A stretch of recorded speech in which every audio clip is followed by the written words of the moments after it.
Welcome to your First 60 Days podcast, dedicated to helping new executives land really well in their organization and bring the highest positive impact. Today I'm joined by Loic.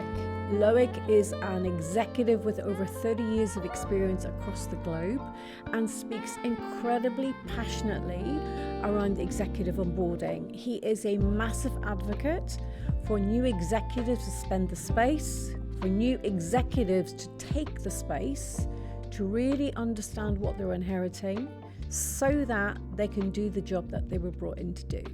I hope, like me, you enjoy this amazing conversation. Loic, good morning and a huge warm welcome. Thank you so much for creating the space in your diary to spend some time here. Thank you, Tess. Thanks for having me. I'm really looking forward. Yeah. Fantastic topic. Indeed, and I know one that you care and put a lot of care into in your various roles over time. And for the benefit of the listener, I just want to talk about your own experience to start with of executive onboarding, as I am doing with all the guests, because when we start here, it feels very real. Could you draw on your 30-year executive career? Where do you think things have gone really well in your onboarding, but also equally insightful? Where has it not gone so well? And what have you learned from that? Yeah, I mean, early on in my career, I think I went into the pitfall that almost everybody goes into, is you try to prove yourself very quickly. At least I came with a very rational angle to a new job. Or new position, and made the analytics, and then went from there, and probably skipped the entire emotional aspect, the relationship aspect, cultural aspect of the different jobs, and was ended up very often surprised about the resistance, for example, or the. I was the kind of guy who was like, but this is the right thing to do. Why are we not doing it? And you have people have their own position, they have their own budget, their own initiatives. If you only come from the rational angles, you end up hitting a brick wall of resistance that impede your effectiveness or reduce it, or at least make it much longer before you can really have an impact. So that, for me, was very real. I started in a function, I started in finance, and this is how I did all my finance onboarding. Okay. All from the rational, all from the brain, all from the analytics and numbers. And so when I moved to general manager, that became very, very difficult. When you need to lead an organization, you have to go to a very different level, I think, of understanding the space you operate in. When you're in a function, somehow you have less people. Yes. You can grasp the job a little bit more. When you start being at a general manager, or first it's multiple function, it's multiple layers in the organization, and people look at you very differently. As someone says, when you might be the finance director of an organization, but when you're the GM or the president or the CEO, everyone looks at you all the time. And so everything you do matters, and you give signals to the organization on where do you spend your time, with whom do you talk, what do you look at, what is the tone of You're in the spotlight. You're in the spotlight constantly. And I think that's very, very different than, at least what I experienced first. Not that I was right in my own onboarding methodology, I would say, in finance at the time, but it became a bigger issue or a bigger challenge when you lead an organization that is multi-layered in management levels, where you need to talk to different audiences. The rational is not enough. Some people respond to emotional hooks, some people respond to rational hooks, some people respond to inspiration, some people respond to security. They need to feel secure first before they follow you. Some people ignore what you say because they've seen so many guys coming here, and they will only look at what you do. I had to leverage my onboarding way more than I did before. And I realized that my effectiveness in the role was, or at least the speed at which I was able to grasp an organization, actually rely on the early days. And the early months. Share with us your principles and your philosophies around making the most of that window. It's a little bit easier when the business is really bad and needs a turnaround. People expect fast action, but if you're not like that, when you become a leader, everyone comes to you and a little bit afraid, doesn't know you, so there's some anxiety, and everyone kind of tests you. And the trap is to answer. Yes. Because it's a trap. People ask you a question, well, what they want is to know that you're learning from them first. And if you skip that and you give an answer, they might leave with the answer, but in their head, they've integrated the fact that you're not curious about what happened in this organization before, and you're not respectful of its past success, its strength, whatever worked. So the reason why I have this kind of 60 to 90 days, let's say, is the framework is initially what your organization wants is to know that you take enough time and have enough curiosity to learn about it. They want to know that you acknowledge them for what they've done in the past, what has worked. You're able to understand where it comes from, and understand the culture. Now, very quickly, funnily enough, it's very fast, and there is a moment where you feel it. People start flipping after a couple of months on, okay, but you've been here now.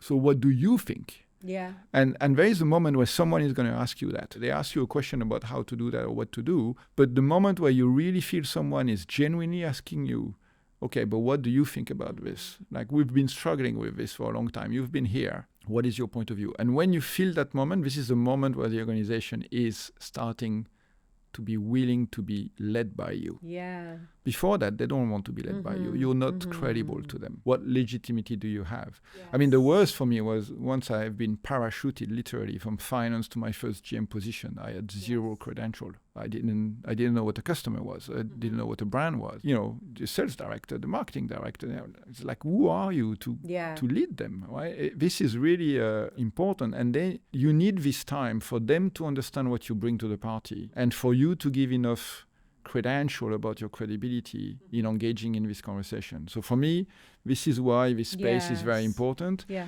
The flip side is if you skip that, people will of course listen to the injunction or the direction you give, but they will not act on it. My experience is that you have a dilution of impact that is massive, and the people who don't respect that time take much longer to be effective and have an impact on the organization. Yeah. Really, really clear. Where have you seen the benefit of diving deep to get to what I call the systemic roots of what might be actually needed to be seen and to be acknowledged before you can unlock the system? What's your experience of getting to the heart of some of those things? Well, first, it's actually very hard, and it requires a real inquiry mindset. Yes.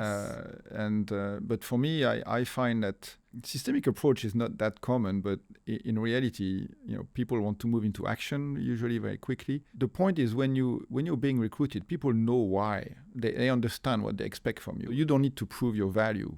We make that mistake. The real question is, do we understand the assignment? Do we actually understand the context? Do we understand what we are up against? Going deep on, well, what is this organization good at? What it is not good at? What are the issues that, especially the recurring patterns? For me, this is where I always find the weak signals.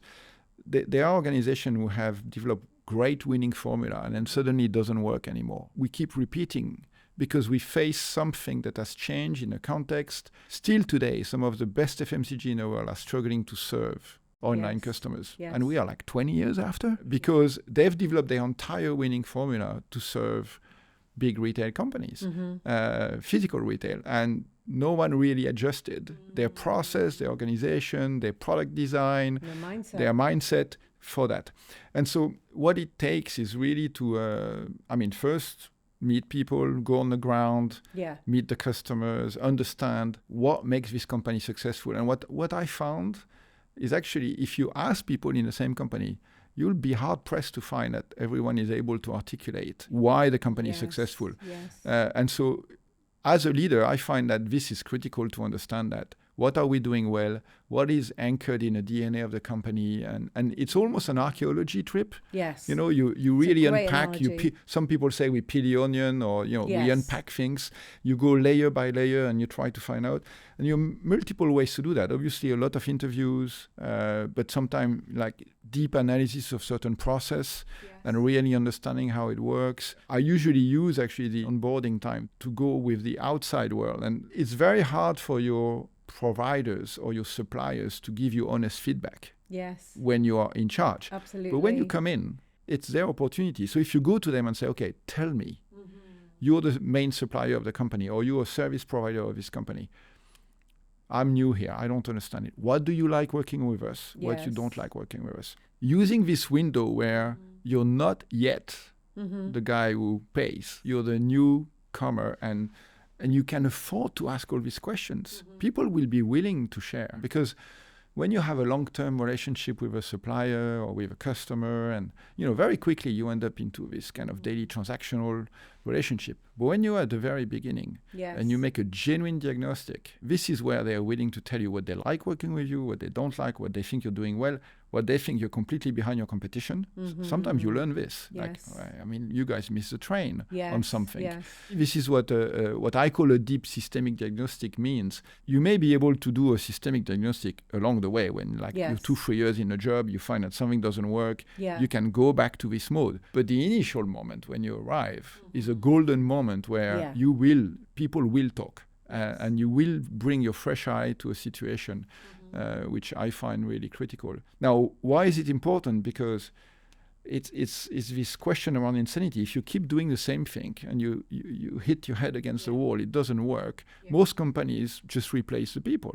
But when you've done it 2-3 times and it still doesn't solve the problem, it's not the people, it's the system. Something is wrong in your system. And so you need to unlock that as a leader in a way or another.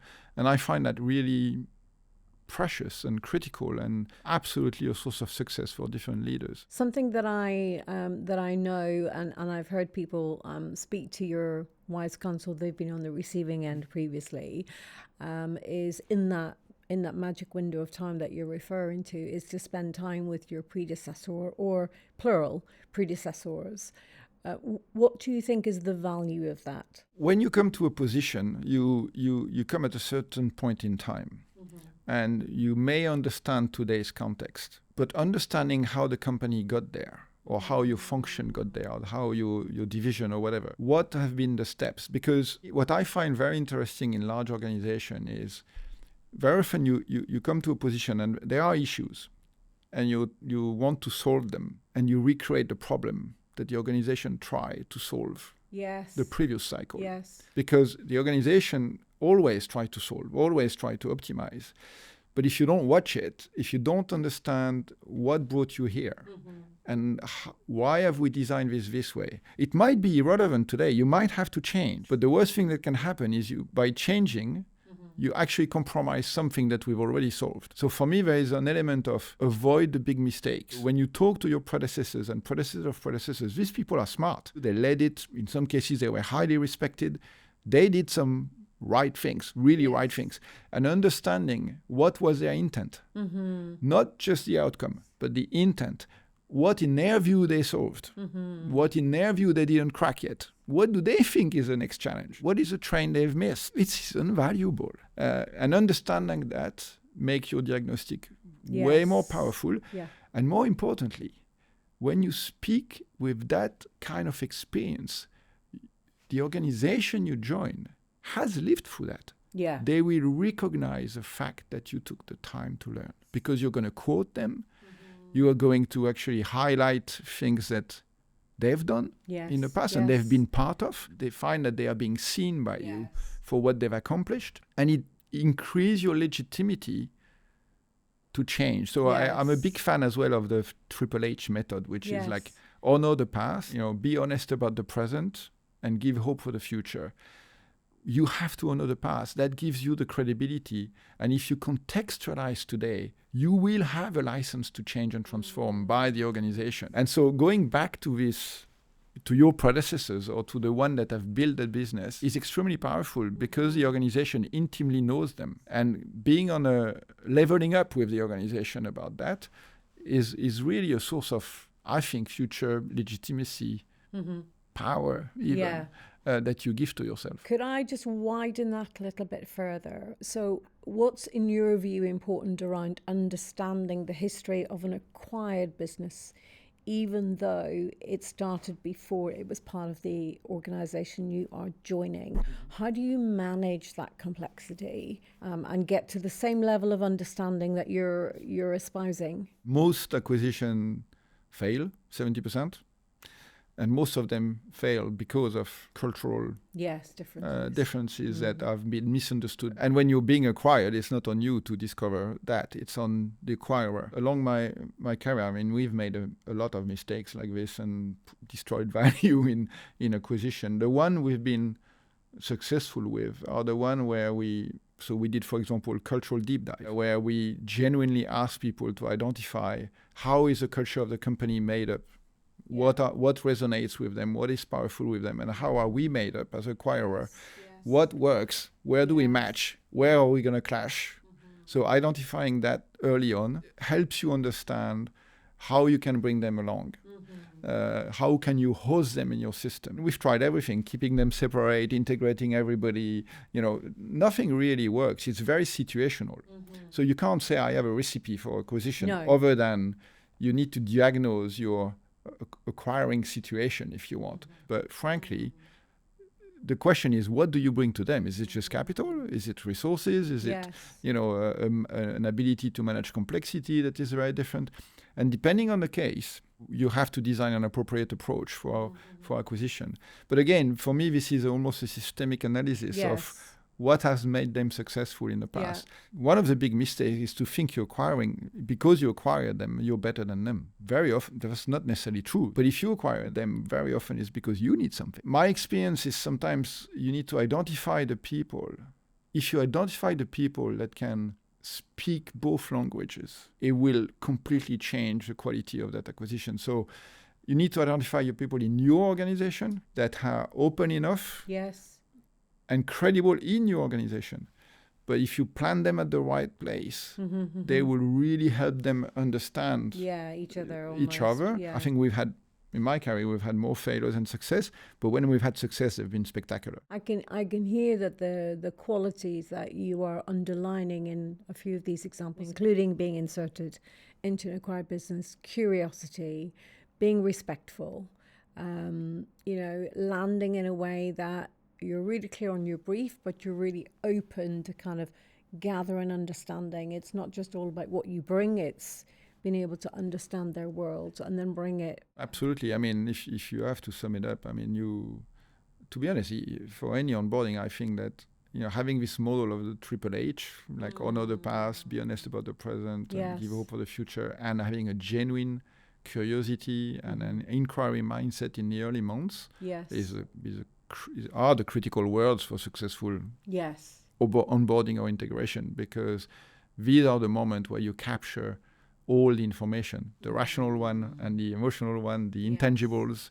of a business or an organization that you have. And if you do lip service to that, the chances is you're going to miss something big. One of the things that I discovered in the research I did earlier this year, which led into one of the reasons that led into writing the book, is there seems to be a blind spot around the endings part of this transition of a new executive. Quite often that isn't as well taken care of. What's your experience of that? It's very often not done. So we created this world called offboarding. The value of the predecessor offboarding, like actually giving him or herself what is leaving behind. What's the legacy, what has worked, what is not working, or what he's frustrated about, what he hoped to achieve hasn't achieved, and his own assessment about the journey, and is a gift to the team that stays, and even the successor if he or she is already here. This is very often this is not done at all. Like we do absolutely lip service to that. It would be more valuable to do this 2 or 3 months later, coming back for the benefit of the successor by he or her sharing the diagnostic or their observation and validating that understanding with you. And that's why, as an individual level, I push the people I onboard to go back to the predecessor and the predecessor of the predecessor, because that's invaluable. But at the team level, for example, or even at an individual level, we very often don't create that space, which is a couple of months later, when you've done your diagnostic, can you actually stress test it? Today, I believe this is completely absent of the onboarding, offboarding, process of any executive in most companies. Yeah. Could we come back to the I? Because you're in this lovely, precious window of having some space to reflect on your own journey. Have you given yourself some time to reflect on the journey so far, and with the benefit of hindsight? You know, you're not rushing into having to do something quickly. Tell us a little bit around, because you're in the offboarding phase, if you like. How is that? And this is a very interesting exercise. It's not about me. It's not about how successful or not I've been. It's not about, me trying to protect my legacy. It's about really genuinely thinking to put your successor in a successful track. Set them up for success. Honestly, it's an act of humility a little bit, because you need to you need to suck it up from an ego point of view in some cases. And so I found that delicate balance. It's a genuine act of humility where you need to project yourself as, this is not about me. This is about my organization, what I leave behind, and how the next guy, I need to set up the next guy to be successful. Today, for me, it's easier with the seniority, with the experience.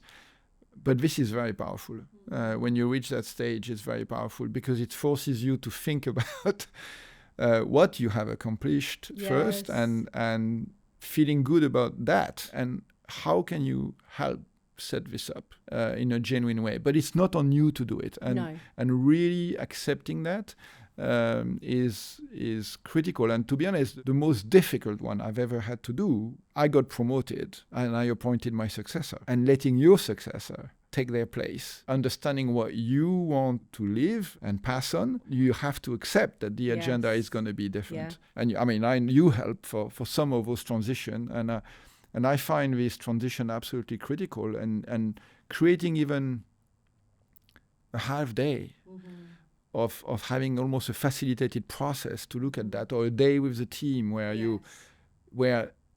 you feel heard about what you feel is important, but at the same time to literally word it, the fact that you are letting go and you're creating the space for your successor to find their way, and being really in a coaching mode when you become the boss. I found that the hardest to do. When you do it well, it can be spectacular. When you do it badly, honestly, it's a burden for the person who stays, because they have a straight jacket with a defined process, and it doesn't take a lot of time. Sometimes half a day, and it's a game changer in the psychology around the one coming and the one leaving, and the relationship you're going to have in the future. It's a deeply human and profoundly helpful. Calling it out, a new contract with each other in that example needs to be figured out, and making that very, very clear and tangible, so that each party can find their place in the new setting. It doesn't need loads of time, but it needs a lot of care and a profoundly explicit process. What would be the top three things you would say? If you do nothing else, do these three things. The first thing is to do the work with yourself. You need to project yourself in a new role. It's not what made you successful that would make you successful in a new role. People have different expectations. They know why they recruited you or they appointed you, but the context is different, the job is different. And so if you only come in with, I have this recipe, it may work, but especially if it's a promotion, it may not, because expectations change, the level of the organization, the complexity, the stakeholder management might be very different. So there is something to do on yourself, which is actually acknowledging what you're really good at, but projecting yourself in a role almost, and understanding, really trying to understand the expectation of that new position. So for me, there is an internal process of doing that. The second is a process of diagnosing, genuinely creating the space to diagnose the business you're in. You need to build a kind of learning agenda of that new position, and the diagnostic of that new position, using this golden moment where everyone will be willing to talk to you. This diagnostic, this moment, and it takes few weeks, minimum. It takes 6-8 weeks, I think, to do that. Yes. Visiting customers, suppliers, especially if it's a global business, it's not easy. But there is this diagnostic moment is absolutely critical. And then for me, there is this key moment where you call it the onboarding of boarding conversation, which you need to have with your boss. You understand the expectation at the beginning. Do you understand the expectation? Can you actually contract on the expectation, or do you need to modify the expectation? And then you share with your own team, with your boss, maybe with all your employees in a certain level, where you're at on the diagnostic. And it's almost like a contract. They have an obligation to check in with you that this is the right diagnosis. This moment is not a day. It's like it's a phase in the process where you're basically sharing back what you're understanding, and it's your base to honor the past, and it's your base to to share with them what do you think the context is in you're in that makes this past relevant or less relevant. And so you can bring from the past everything that works, and you can let go everything that doesn't, in a way, but the organization will understand that part deeply, and they will recognize the fact that you've learned who they are, what they're doing well, and so on, and they will be seen. And it's a very powerful moment, in my view, to do that. But there is a last one, which is, in my view, this is an ongoing, permanent process. Loic, it has been an absolute pleasure to be alongside you in person as opposed to behind a screen. Nice, so really good to have you. Thank you so much for your time. Thank you, Tess, and you've been a great partner in all this journey, actually, over time in my career, and I'm glad that we could. You helped us a lot and helped me as well, and this learning journey. You've been a genuine partner for me and part of the success I've had, if I had a few. Thank you. Honoured to be in service, as you know. Thank you.